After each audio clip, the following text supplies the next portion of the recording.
Olá, pessoal do oitavo ano, tudo bom com vocês? Aqui é o professor Jefferson e nós estamos aí falando um pouco sobre a cultura e a sociedade, a continuação, tá? Do capítulo 9 de História de vocês, tá? Livro 3, capítulo 9, tá? E aí a gente vai começar a falar um pouco sobre esse capítulo a partir da página 10, ok?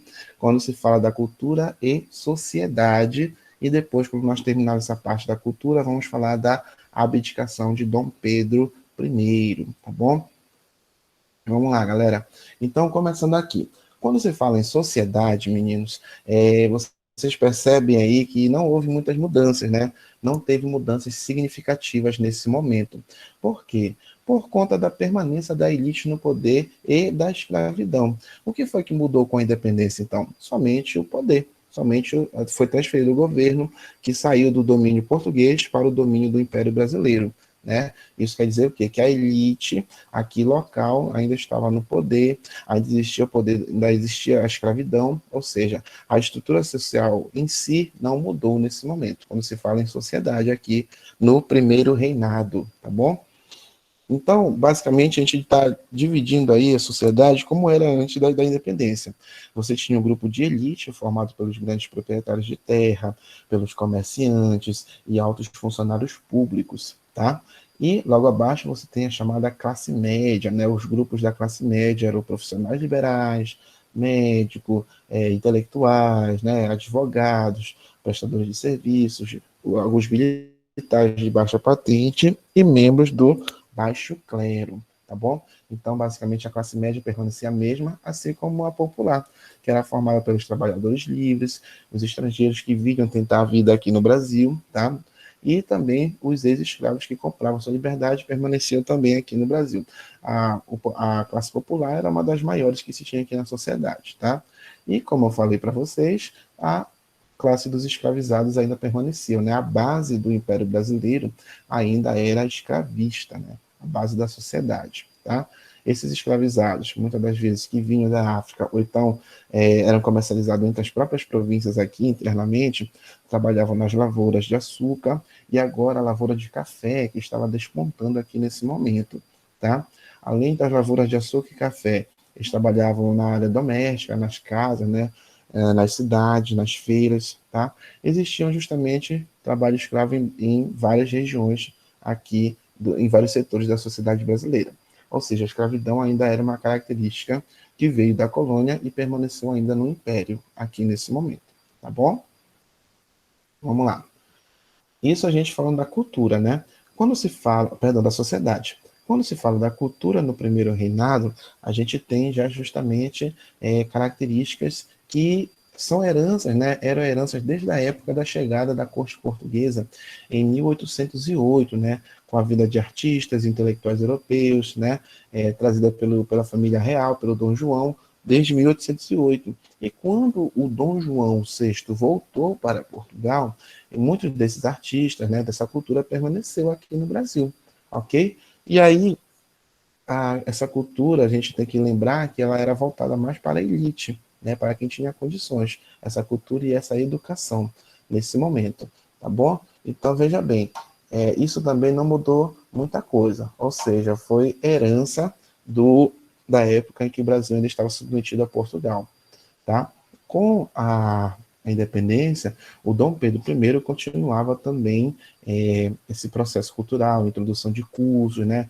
Peças teatrais que vinham da Europa, peças teatrais inglesas, faladas em francês, tá? Poucas pessoas entendiam e era voltada somente para poucas pessoas da elite, tá? Dom Pedro I criou cursos de ciências sociais e jurídicas em São Paulo, em Olinda, lá no Nordeste, tá bom? E lembrando, galera, que essa educação ainda era excludente, não só pela questão do poder, do dinheiro, mas também a educação era voltada apenas para os homens nesse momento, né? As mulheres, mesmo sendo da elite, elas eram privadas dessa educação que os homens tinham, desses cursos que os homens tinham. As mulheres, a educação da mulher nesse momento, nesse contexto aqui de império, do primeiro reinado, era voltada para os afazeres domésticos, a educação doméstica, voltada para justamente para o lar, digamos assim, quando se fala das mulheres nesse momento, tá? A Constituição de 1824, que foi a primeira do Brasil, determinava a gratuidade à educação infantil, tá? Só que há um problema. Mesmo estando na Constituição, essa gratuidade, né, esse direito da educação infantil às crianças, não se tinha creches, não se tinha escolas para todas as crianças, ok? Novamente, você vê uma questão de exclusão aqui nesse momento. Por quê, galera? Porque somente filhos da elite, filhos de pessoas mais ricas poderiam ter acesso, né? Enquanto isso, as mais pobres não tinham escolas para elas entrarem, tá bom? Então, quer dizer que essa questão de divisão social, de exclusão, ainda se fez presente no Brasil, mesmo após a independência. Ou seja, nada mudou quando se fala em questão estrutural da sociedade. Tá? Mudou a questão de governo, mas a sociedade em si ainda permanecia com as mesmas características. Tá? Agora, sob o domínio, sobre o Brasil independente, vamos dizer assim. Tá bom? E aí, quando se fala em cultura, a gente fala em algumas manifestações também que foram trazidas pelos portugueses, né? Essas manifestações, festas religiosas foram trazidas para cá, festas mundanas também, né? As festas populares, que acabaram tendo influências, quando chegaram aqui no nosso país, no nosso território, tiveram influências dos indígenas e africanos, né? Houve uma mistura, né? Uma concepção aqui diferente, porque houve essa influência, essa mistura de características indígenas e africanas. Tá? Festas religiosas foram trazidas pelos portugueses, tá? Assim como festas populares, como eu falei para vocês. A exemplo do entrudo. Esse entrudo ele era uma festa, digamos, popular, mas que, com a autorização da igreja, existia essa festa durante 3 a 4 dias e depois as pessoas deveriam entrar em penitência durante 40 dias, muito semelhante à quaresma depois do carnaval, né? Foi justamente a festa do intrudo que deu origem ao carnaval. Tá? Olha aí essa imagem que vocês têm até no livro de vocês, né? Onde uma brincadeira, o homem acaba sujando aí a vendedora, tá? Com farinha de trigo, nesse momento, né? E assim, essa festa ela foi se modificando e tendo característica do carnaval brasileiro mesmo, né? Mas que teve origem na Europa, né? O intrudo já era uma festa popular bastante praticada na Europa e que depois essas pessoas elas entravam em penitência, entravam justamente digamos assim, em concentração, né? Em retiro espiritual. E aí a quaresma também é uma característica, uma herança justamente dessa festa aqui. Agora, qual é a diferença do intrudo, pessoal, para o carnaval?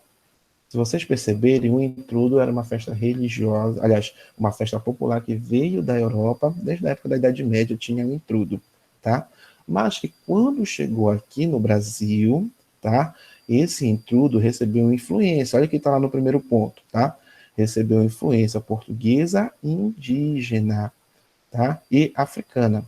Ou seja, houve uma mistura, o intrudo recebeu a batida dos tambores africanos, recebeu o ritmo das danças indígenas, e aí se transformou de uma festa popular somente portuguesa para o carnaval, que é essencialmente brasileira, resultado dessa mistura de traços culturais. Tudo bem? Vamos lá, galera. Partindo agora para a parte final do nosso capítulo, vamos acabar agora aí com essa parte cultural, vamos agora começar com a abdicação de fato, com a crise do Império do Primeiro Reinado, tá? A gente já está na parte final aí do capítulo 9. Para quem está acompanhando no livro, a gente vai estar falando agora da página 13, tá bom? Página 13, estamos falando agora da crise da abdicação do Imperador Dom Pedro I, tá bom? E aí eu trouxe alguns fatores para vocês que explicam, né, que tentam entender por que o Dom Pedro acabou abdicando do trono, meninos. O que foi que aconteceu? O aumento da dívida externa, desde a época do reconhecimento da independência, né? A Inglaterra emprestava dinheiro para o Brasil. E durante a Guerra da Cisplatina, tá? O Brasil começou a pedir empréstimos novamente para os ingleses, tá? E aí essa dívida só fez aumentar e o Brasil acabou também perdendo a guerra da Cisplatina, não foi isso? Eles não venceram essa guerra e voltaram endividados dessa guerra. Isso gerou uma insatisfação, tá? A postura autoritária e centralizadora do imperador também foi um outro motivo, né? Mas como era essa postura, né? Através do poder moderador. Lembra que era o poder moderador, que estava lá na Constituição de 1824? O poder moderador dava todos os poderes para o Dom Pedro I, ou seja, ele tinha o poder de intervir em todas as áreas, né, em todas as províncias, de nomear governador. Ele tinha o poder de estar acima do legislativo, do executivo, ou seja, dava todo esse poder autoritário e centralizador. E isso gerou justamente satisfação, principalmente entre o Partido Brasileiro. Vamos lá lembrar, galera, existia dois partidos durante o primeiro reinado.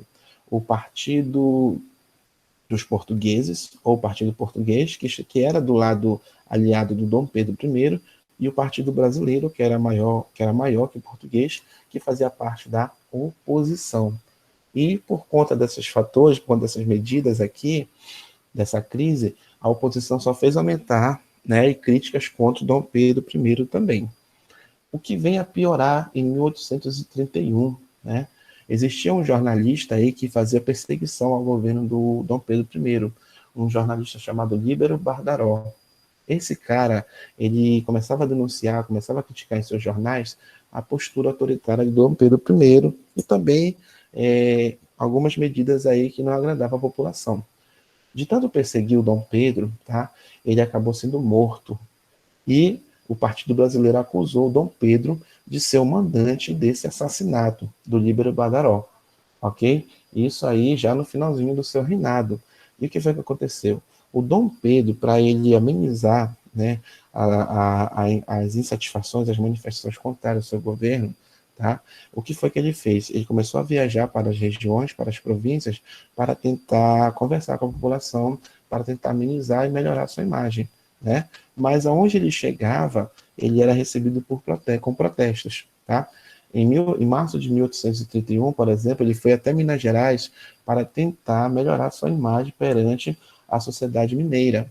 Porém, ele foi recebido por protesto e ele voltou para o Rio de Janeiro. Quando ele veio para o Rio de Janeiro de volta, tá? O Partido dos Portugueses, que eram seus aliados, tratou de organizar uma recepção para ele, uma festa, no sentido de disfarçar aquela crise, né? No sentido de dizer para a população que o Dom Pedro era querido, sim, tá? E que isso só era entrega da oposição. Então, eles organizaram uma festa para a chegada do Dom Pedro em março de 31 no Rio de Janeiro, ok? Só que quando o Dom Pedro chegou, quem estava esperando ele lá não era somente os portugueses. Membros do Partido Brasileiro também estavam lá esperando sobre protestos, né? Estavam esperando para fazer protestos. E aí, esse encontro dos portugueses com os brasileiros, com os partidos brasileiros, acabou gerando um conflito. E o que foi que aconteceu? Quando Dom Pedro chegou, ao invés de ser recebido por festa, ele foi recebido sob críticas e apedrejamento. As pessoas começaram a pegar o que tinha pelo chão e tacar em Dom Pedro. Garrafas, principalmente, garrafas e pedras. E esse episódio ficou conhecido como Noite das Garrafadas por conta disso, por conta desse conflito e por conta de como o Dom Pedro foi recebido no Rio de Janeiro, né? À base de garrafada mesmo. Ou seja, a batata dele já estava assando aqui nesse momento, nem o Partido dos Portugueses estava conseguindo amenizar essa situação, tá? Então, o que foi que aconteceu, galera? A Noite das Garrafadas foi um episódio muito emblemático que marca, de fato, o enfraquecimento do Dom Pedro I perante a sociedade brasileira. E para ele, digamos assim, se limpar, né, entre os brasileiros, ele vai criar um ministério para nomear membros do Partido Brasileiro, certo? Esse ministério foi criado para justamente tentar para amenizar essa crise entre os brasileiros e os portugueses. Só que não deu certo esse ministério, galera. Sabe por quê? Porque com o passar do tempo, o Dom Pedro, bastante autoritário, ele começou a demitir, a destituir os brasileiros desse ministério, e no lugar dele, tá? E no lugar desses brasileiros, ele começa a colocar pessoas de sua confiança, né? Ele começa a colocar pessoas para governar no lugar dos brasileiros. E isso só gerou mais revolta entre os brasileiros e mais protestos ainda. Ou seja, essa tentativa aqui de criar um ministério para os brasileiros não deu certo. Ou seja, tudo que o Dom Pedro estava tentando fazer não estava dando certo já aqui no finalzinho do seu governo. Para, digamos assim, para complementar esse período, esse contexto, o pai de Dom Pedro acaba morrendo em Portugal. E os portugueses começaram a exigir lá em Portugal o retorno de Dom Pedro, porque ele era o filho mais velho de Dom João, né, para assumir o trono português, ok? Então ele achou justamente nesse momento uma oportunidade de, digamos assim, de abdicar do trono, tá? Então, o que foi que aconteceu? No dia 7 de abril de 1831, Dom Pedro I ele abdica, ou seja, ele desiste do trono em favor de seu filho. Por que ele fez logo isso, né? Você tem uma imagem aí, ele entregando sua carta de abdicação para os políticos brasileiros.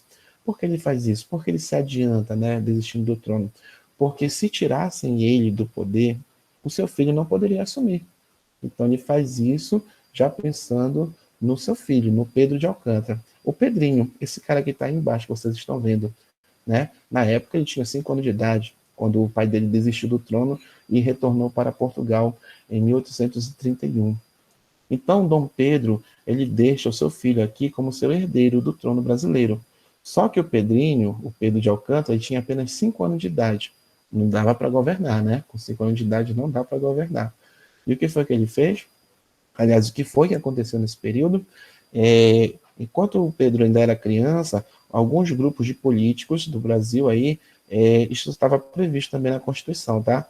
Governaram o Brasil enquanto o Dom Pedro não alcançasse a maioridade, tá? É justamente o fim do primeiro reinado, com o retorno de Dom Pedro para Portugal, com a sua abdicação, no dia 7 de abril de 31, e início do período regencial, período que o Brasil foi governado pelos regentes, governadores interinos, enquanto Dom Pedro II, aliás, o Pedrinho, não alcançasse a maioridade para assumir o trono brasileiro. O período regencial foi de 1831 até 1840, basicamente 9 anos, tá? Mas isso vai ser um assunto para uma próxima aula, né? O segundo período aí do Império Brasileiro, quando não se tinha um imperador no poder. O período regencial foi o período mais turbulento, mais conturbado do Império Brasileiro. Foi onde aconteceu grandes revoltas no intuito de se separar do Império. No sul, no nordeste, aqui no Grão-Pará com a cabanagem, né? No sul com a farroupilha, mas isso vai ser um assunto para uma próxima aula, tá bom? A gente finaliza aqui o primeiro reinado com a abdicação do Dom Pedro e o início aí do período regencial que durou 9 anos, beleza? Próxima aula a gente vai falar do nosso próximo assunto aí do Império Brasileiro, ok? Espero que vocês tenham entendido e para a gente finalizar, eu gostaria que vocês fizessem, né, somente a página 14 da atividade de vocês, tá bom? Página 14, que tem aí 4 questões, façam, identifique a página, identifique-se também, tá? E mandem para mim, que é para eu estar anotando aí suas atividades. Tá bom, galera? Espero que vocês tenham entendido. Até a próxima. Tchau, tchau.